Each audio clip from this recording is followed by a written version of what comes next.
Hello, everyone, and welcome to the Emancipated Citizen podcast, where two human rights activists bring you some of the stories of the bravest men and women out there standing up for their individuality against authoritarianism and injustice for a more free and just world. My name is Zach Alreyes, I'm Benjamin Snow. and today's topic is going to be, again, to do with LGBT rights in Saudi Arabia, specifically pertaining to the suicide of a young transgender Saudi woman. Yeah, for people who don't have an overview about this topic, we've talked about this before. In Saudi Arabia, homosexuality is punishable by death. Transgender and non-traditional gender identities are not recognized in any way. People people identifying in non-traditional ways are regularly sent to forced therapies, prisons, corporal punishments, and yeah, like I said, sometimes even death.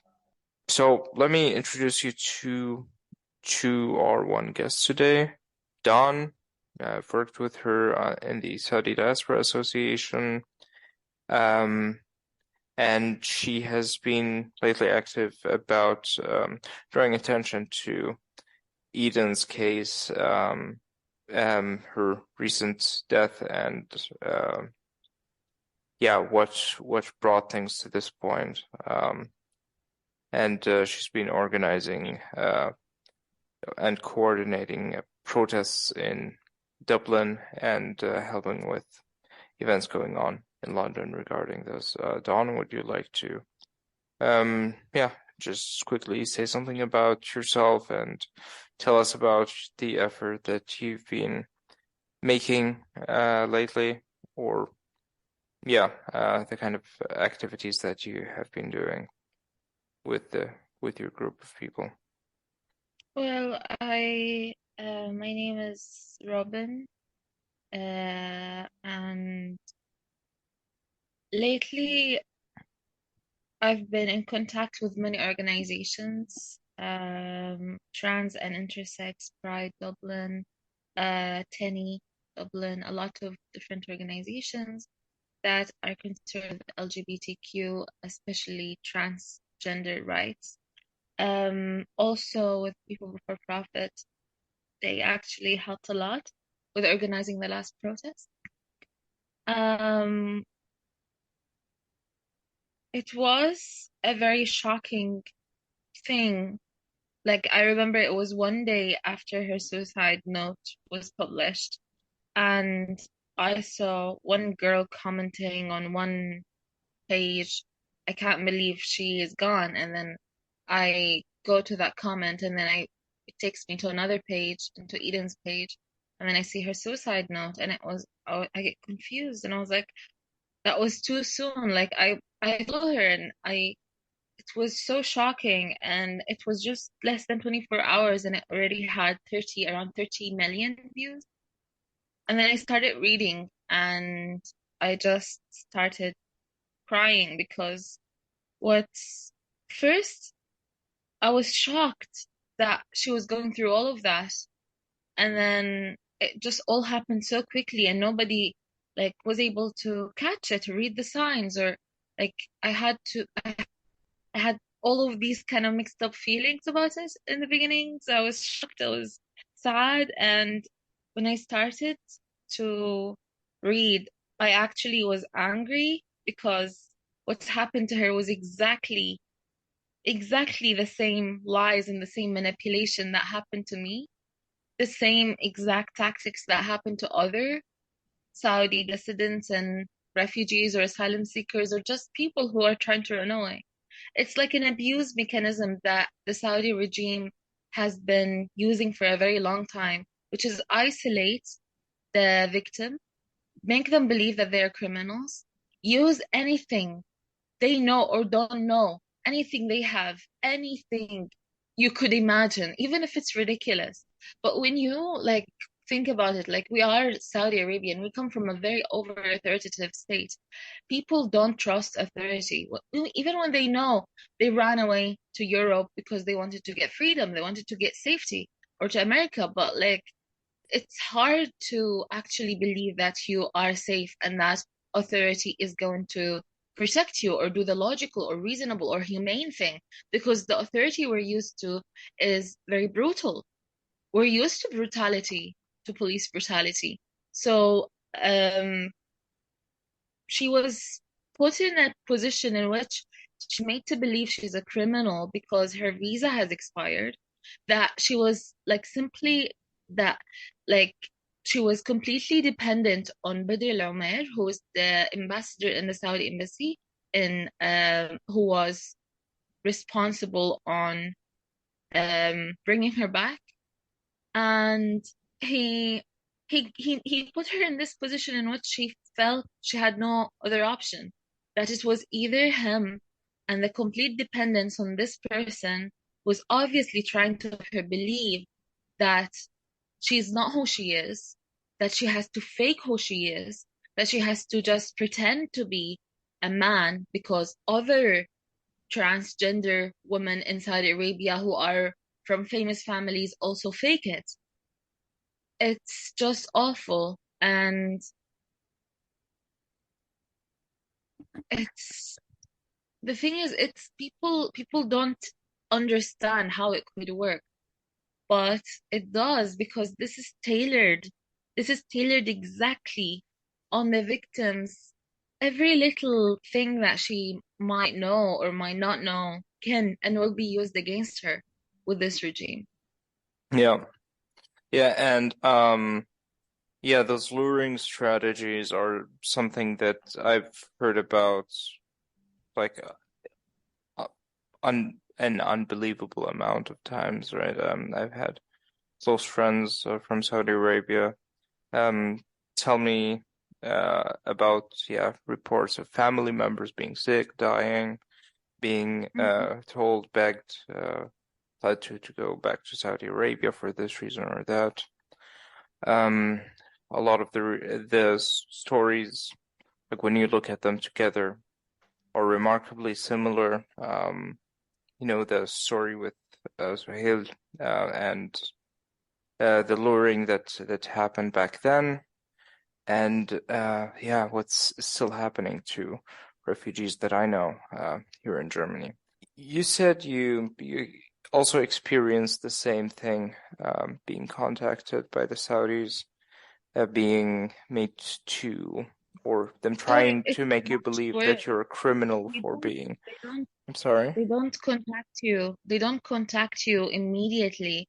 That's what happened with Eden. She was contacted by people who seemed friendly, who seemed on her side, who seemed like they were gonna be her savers or protectors, who are supposedly on her side because they are from the country of freedom, from America, and they're this like these high titles, these people who seem very like I don't know what to call it, but like they seem like she must have believed, which a lot of people feel when they leave, is that these people have to care for human rights. They are on our side. She ran away to that place because she believed it was gonna be on her side. But they tend to hire literal spies and criminals and fanatics and really troublesome people and parties to track down Saudi dissidents. That's what Saudi Arabia does. They hire gangs, they pay spies. Michael Pucalico and Ellen Cole, his associate, they literally are like Michael is the head of a cybersecurity company, which is used for spying on people to whatever agendas that this fanatic, what I'm gonna say fanatic because he is a Republican who is right wing, like extreme, like conservative, and he ran for the Republican Party. And these are the same people who don't like they are transphobic, they are homophobic, but like I think Saudi Arabia has gone to such an extent with the enemy of my enemy is my friend, because these are the same people that would be burning the Quran in refugees states to terrorize them, to intimidate them, because they are Islamophobic. Like when Muslim people are like talking about Islamophobia, what these people do is exactly that. It's terrorizing minorities of refugees who are Muslim in Western parts. That's what they do. They are protesting against immigrants, against minorities. They are terrorizing people of different backgrounds. They're Nazis, and the Yeah, the Saudi enemy of government is their very enemy. happy. And who is their enemy? Their enemy is that's their own people. Like Uh-huh. those are like if you think about it, right? It's like working with far right Republicans in the US, working with Israeli security firms and like Pegasus, right the now spyware, the Pegasus, the spyware. extremely It right-wing literally Israeli turns. government, right? All like at least in part in an effort um to get resources to continue spying on their citizens and um Oh, I think there's some more to it than that. yeah. I think it's just that theocrats of any religion, they can handle fighting theocrats of other religions. That's not a problem. Christian versus Muslim, they can fight each other all day long. When you have non-religious people saying you're all stupid, there's no reason to believe in any of your holy books. We don't X, Y, Z in each one cannot be true. That they can't deal with. It's some kind of desperate need to clone people, but this is even beyond that, because Eden was acknowledged. Like her father just kept trying to fight her identity because of his own like feeling, his own, I don't know, personal feeling of emasculation by him losing a son But to become a daughter. could we take a couple of of steps back and I don't know how much you know about the people in the US that started out by luring her, and you talked about, you know, her being reassured about those people, yeah, being Americans, ostensibly not being connected with the Saudi regime and her conservative family and all And of that that, was right? the beginning. Yeah, Michael Pukilko and Ellen Cole were the middle people, the people that were trying to, like, they were the nice front, if we are can are say. you able to elaborate on what they did?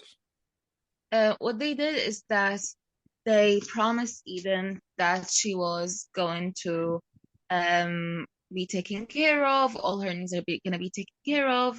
They seemed very compassionate. They wanted Eden spoke in details. I don't see much point of me like re-saying her words for her, but she spoke in details on what Michael and Ellen role was exactly.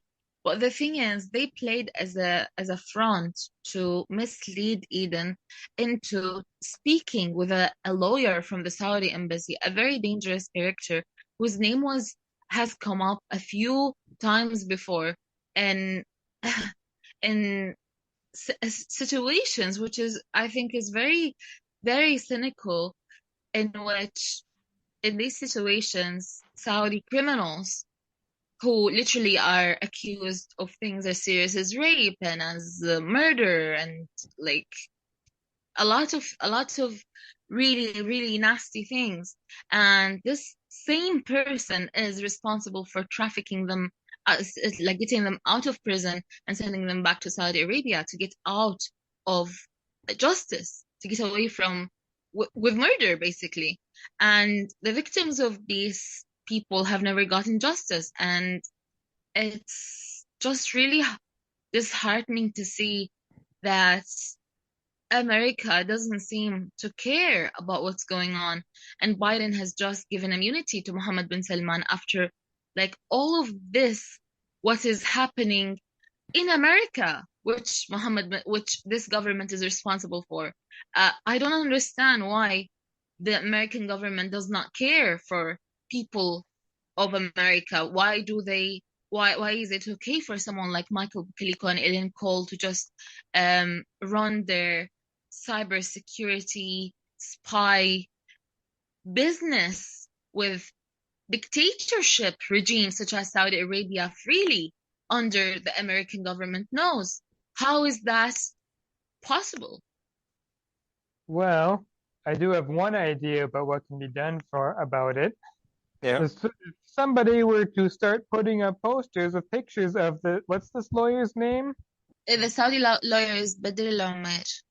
Yeah, the story makes me want to put up a bunch of posters around where they work with their picture and the words kidnapper on it. So at least there's some consequence that people see their face and recognize them as somebody doing this kind of thing. Otherwise, everyone in the U.S. call your Congress critters and tell them this is unacceptable and they need to be declared persona non grata. Yeah, I agree that those personal sanctions should be taken to another level, especially when things like this happen. But if we're talking about actual consequences for those people, actual justice in terms of career, anything like that, unfortunately, like they're probably all going to be there on diplomatic immunity, and even if they weren't, they would be evacuated out of the country as soon as any suspicion arises that they might face prosecution or any negative consequences for their actions, as long as they're acting on behalf of the Saudi state. Yeah, well, there's negative consequences that come from the government, and there's negative consequences that come from the public. No, I am not advocating vigilante action, everyone. Yeah, I think that there are multiple fronts to fight on in this case. I personally see three. If any of you see more, please share. We can organize our campaign for or I don't know what to call it, like the way we're seeking justice for Eden. We can, I think, organize it into steps and into certain fronts. So there is the aspect where we want the people responsible to be held accountable and we want them to pay the price. But there is also this part where we want people who are going to be affected by the same grooming, by the same manipulation and lies by the Saudi government, which happened to so many people, not just me, not just Eden. Just one day after Eden died, I got a message from a girl who told me that she was literally she has left the country a few years ago and she was tricked into returning, and she wanted to simply kill herself because she felt stupid. She felt she was tricked back to hell. Exactly her words, which is, even though that person was back, they were capable of coming back, of going back, but the family and the system, they capitalize on fear. They know that there is nothing that can stop that person from running away again.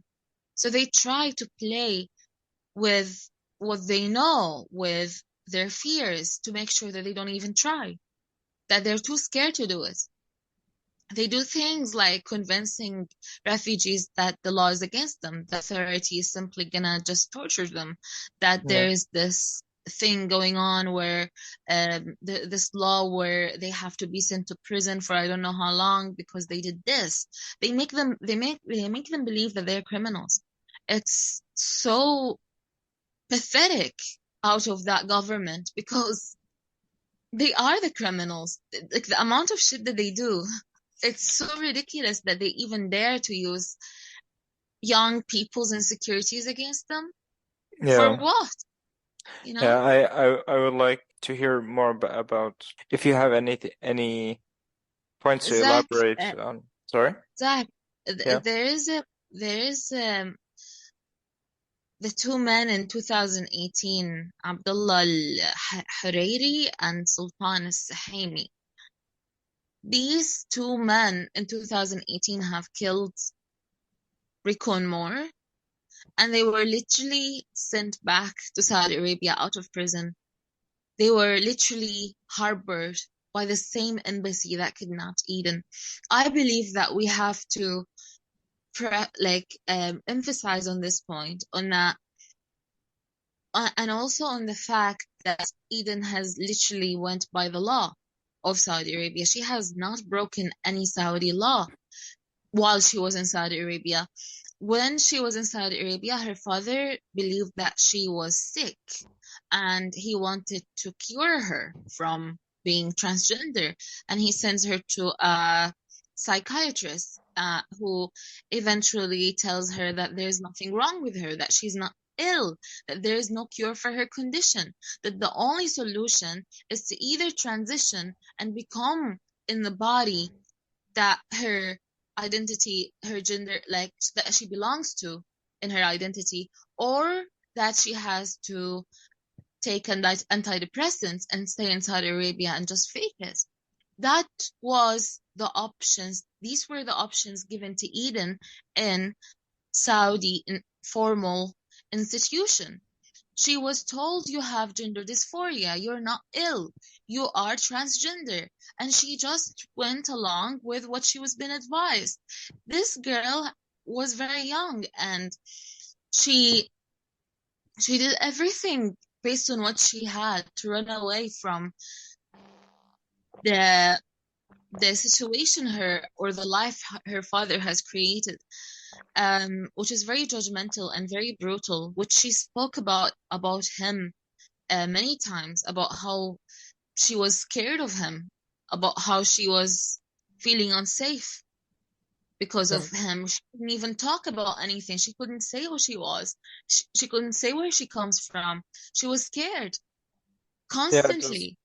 It's actually remarkable that that in this case the medical establishment was also uh, like to a certain point humane, where he didn't cooperate with the authorities, because there have been cases where things have gone differently, right? Yeah, and if you would like to, like we could hear more about this, and maybe even about experiences from yourself and people you know about, yeah, similar attempts to kind of lure people into going back to a difficult situation. And after that, I would like to move on um to Eden's own words, her final message, and read it for everyone here, and then we could talk more about, yeah, about getting justice, about raising awareness, and hopefully having this kind of thing not happen anymore, or happen less, or have consequences for this kind of thing in our country in the future, right? Sorry for interrupting. Do go on, please. Sorry, I just wanted to literally, I don't think it's relevant now, or it's gonna do any it's not something I want to go through to speak about the details of my experience, Yeah, of but course you don't have to. I'd like to talk about this part, which I believe is possibly gonna save a lot of people in the future. I'd love for us to be able to do something for the laws of asylum and for protection, especially against bullying and against detransitioning for transgender and against defeminization and all of the abusive tactics that this regime has been using against LGBTQ community and different people from different walks of life that they just have a problem with. But the thing is, I want people to be able to know their rights, because you as a human being, you have intrinsic rights that nobody can take away from you. And for example, if you, let's say, are being manipulated or blackmailed or being abused, or someone is threatening your life or your safety or your freedom, someone is restricting you and restricting your freedom, I believe that never never believe what these people are saying to you. The thing is, if you are a victim by these things, and then that person is telling you, or for example, you did that thing, and like they have, for example, they have something against you, or they think they have something against you, and they threaten you with that, and they tell you you cannot go to authority because nobody's gonna believe you. Because if you go to the authority, they're gonna arrest you and not me, because you already are an outlaw, you're a criminal, and there's like nobody's gonna help you. And this is exactly what I want to talk about. By law, nobody can, like, authority has to protect you because you are being victimized by something much more terrible than whatever it is that you're being threatened with. So just go for it. Don't be scared of consequences. Don't be scared that you're going to go to prison. It is so difficult. I know because I've been there.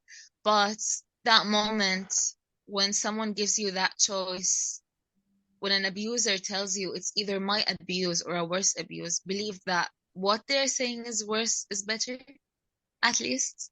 And just don't submit for anybody who tries to coerce you into thinking the other option is worse. Just try. Just go. Like, go talk to anybody. Ask for help. Yeah, I think that's great advice, especially considering all of the people that have in so many different ways been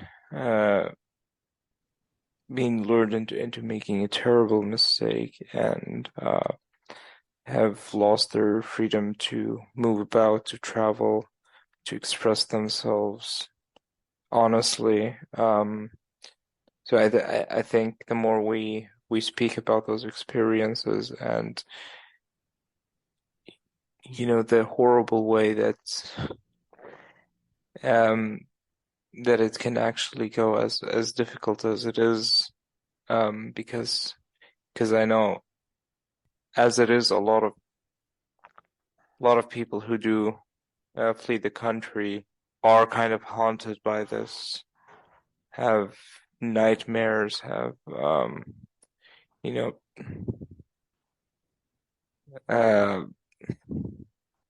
have a very difficult relationship with the idea of ever going back or being made to go back to their country.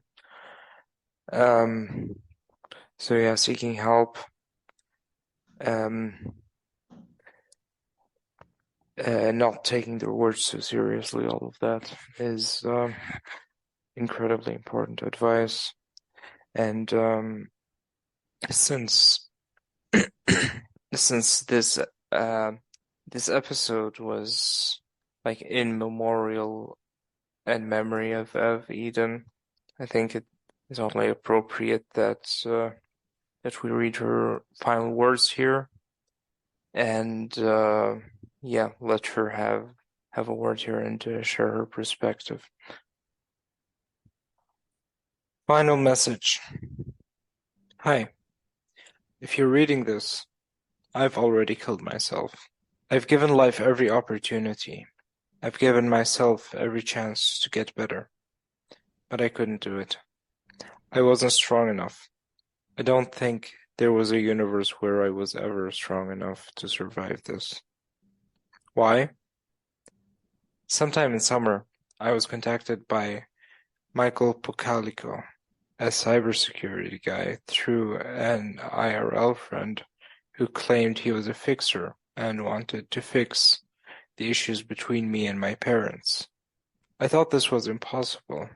I'm transgender and they are strict conservative Muslims. But I decided I would give it a shot because it can't hurt, right? Over the next couple of months, I had called Michael Pokaliko and his associate Ellen. These calls seemed innocuous and honestly pretty helpful. It was mainly questions about my safety and whether I had my needs met at the place I was staying at. Towards the end of my stay at my friend's place, I had witnessed a traumatic event and was already in a bad place mentally. Michael took note of this and decided to push me to leave Georgia and move back to Virginia. Michael and Ellen, along with a Saudi lawyer, named Badr met at the train station. I was taken to a hotel and allowed to experience DC. I genuinely was optimistic and believed this could work. God, I wish I wasn't so fucking stupid. At this point, the only person in that group that I was in contact with was Badr, the Saudi lawyer. Badr, throughout the entire time, in his weird way, tried to get me to detransition.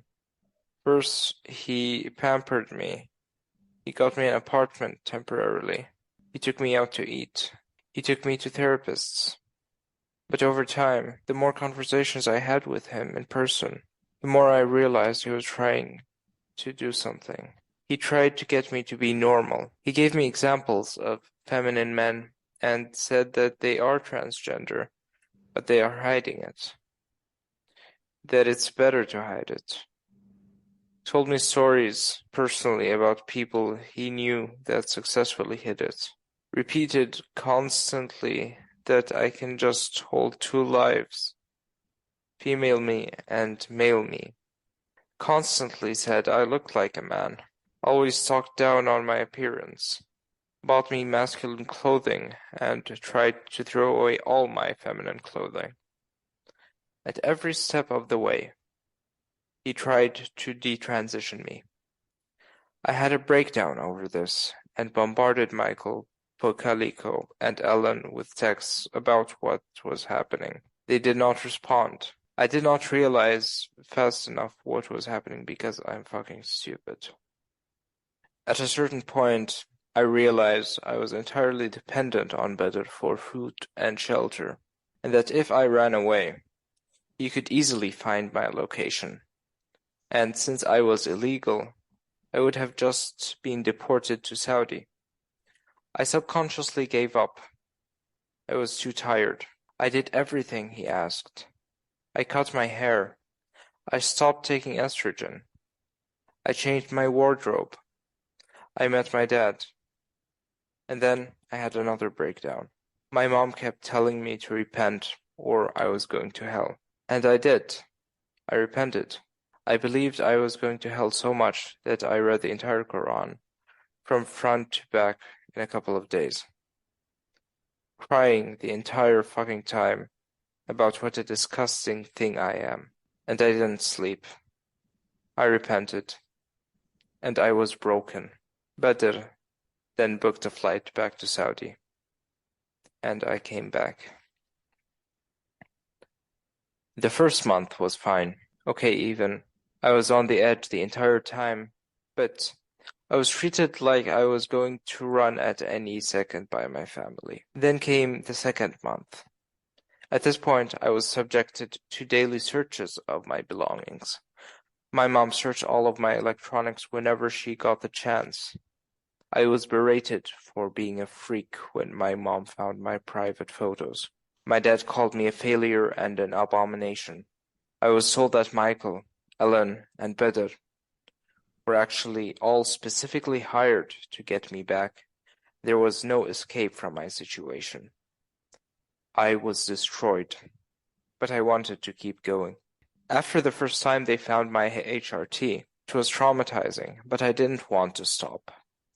I didn't want to live if I couldn't transition. Then the second time came. After that, I took a month break off HRT and got back on it. They have found my HRT again, and I am done fighting. I wasn't always a good or even decent person. At times, I was a fucking asshole and a disgusting human being. But there were times I felt like I was good. I didn't understand why I was giving this life with these circumstances. Every day hurts. Every second stings. I have tried killing myself in the past, but every single time I was still holding on by a thread somewhere deep inside me. I think that's why I survived them. This time, I am done. I am tired. A message to the people I love. To my friends, to the people I chose to be my family, to my girlfriend, to everyone who has shown me kindness in this life, I sincerely thank you. You made an unbearable existence bearable at times. I am deeply sorry I have disappointed you all. I wish things were different. I wish this message was a message about how I won, how I escaped and built a successful life, how I managed to get FFS, SRS, and beat my dysphoria. I wish I was speaking to you about how proud I am of myself to have done the impossible. But that's not my reality. I wish this world wasn't so fucking comically cruel. I am actually laughing writing this sentence. It's unironically ridiculous how bad my luck has been the past couple of weeks. Someone just walked past my car and glanced at me. I wonder if they know I'm gonna kill myself. I wonder what they would think about me if they knew who I actually was. I wanted to be a leader for people like me, but that wasn't written to happen. I hope that the world gets better for us. I hope our people get old. I hope we get to see our kids grow up and fight for us. I hope for trans rights worldwide. Goodbye. Hey everyone, Zach here from the editing desk. Thank you so much for listening, and do stay tuned for part 2 next week, where the conversation continues and we'll get new perspectives on justice for Eden and the situation in Saudi Arabia in general. Take care, everyone.